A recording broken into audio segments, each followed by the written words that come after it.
पति और पत्नी के रिश्ते में एक दूसरे के लिए प्रेम, विश्वास और सम्मान होना बहुत जरूरी है।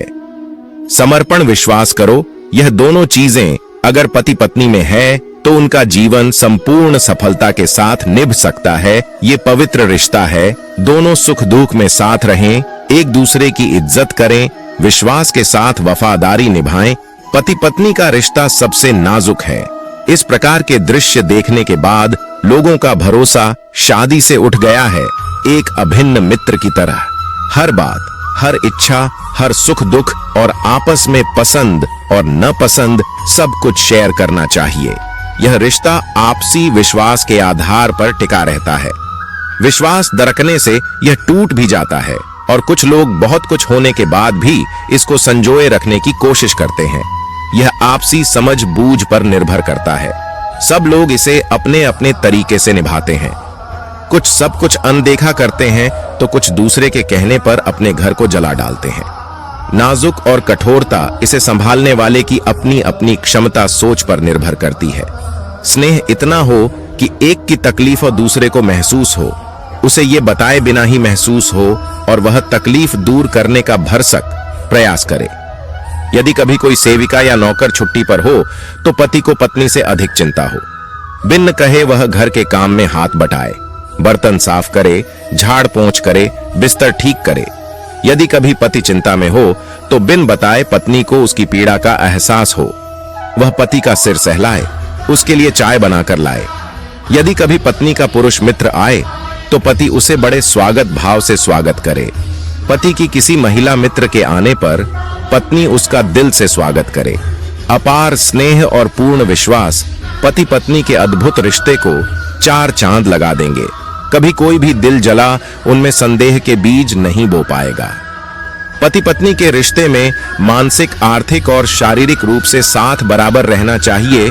वहां से ही प्यार और विश्वास का एहसास होना शुरू होता है। शादी की वर्षगांठ की पूर्व संध्या पर पति पत्नी साथ में बैठे चाय की चुस्कियां ले रहे थे। संसार की दृष्टि में वो एक आदर्श युगल था। प्रेम भी बहुत था दोनों में, लेकिन कुछ समय से ऐसा प्रतीत हो रहा था कि संबंधों पर समय की धूल जम रही है। शिकायतें धीरे धीरे बढ़ रही थीं। बातें करते करते अचानक पत्नी ने एक प्रस्ताव रखा कि मुझे तुमसे बहुत कुछ कहना होता है, लेकिन हमारे पास समय ही नहीं होता एक दूसरे के लिए। इसलिए मैं 2 डायरियां ले आती हूं और हमारी जो भी शिकायत हो हम पूरा साल अपनी अपनी डायरी में लिखेंगे। अगले साल इसी दिन हम एक दूसरे की डायरी पढ़ेंगे ताकि हमें पता चल सके कि हम में कौन सी कमियां हैं जिससे कि उसका पुनरावर्तन ना हो सके। पति भी सहमत हो गया कि विचार तो अच्छा है। डायरियां आ गईं और देखते ही देखते साल बीत गया। अगले साल फिर विवाह की वर्षगांठ की पूर्व संध्या पर दोनों साथ बैठे, एक दूसरे की डायरियां ली।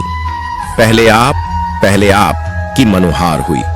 आखिर में महिला प्रथम की परिपाटी के आधार पर पत्नी की लिखी डायरी पति ने पढ़नी शुरू की। पहला पन्ना, दूसरा पन्ना, तीसरा पन्ना।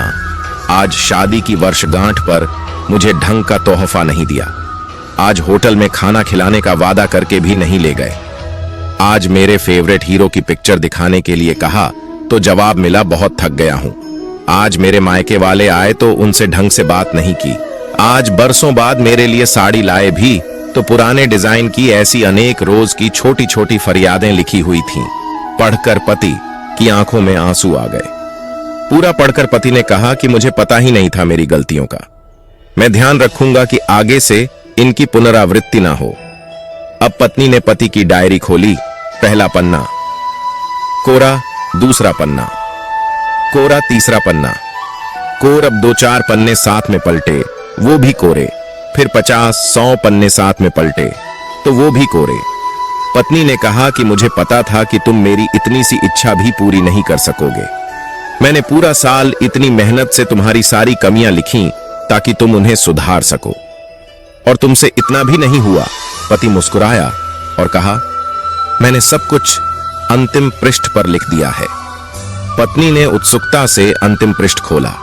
उसमें लिखा था, मैं तुम्हारे मुंह पर तुम्हारी जितनी भी शिकायत कर लूं, लेकिन तुमने जो मेरे और मेरे परिवार के लिए त्याग किए हैं और इतने वर्षों में जो असीमित प्रेम दिया है उसके सामने मैं इस डायरी में लिख सकूं, ऐसी कोई कमी मुझे तुम में दिखाई ही नहीं दी।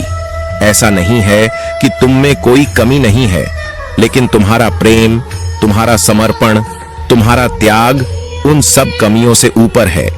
मेरी अनगिनत अक्षम्य भूलों के बाद भी तुमने जीवन के प्रत्येक चरण में छाया बनकर मेरा साथ निभाया है।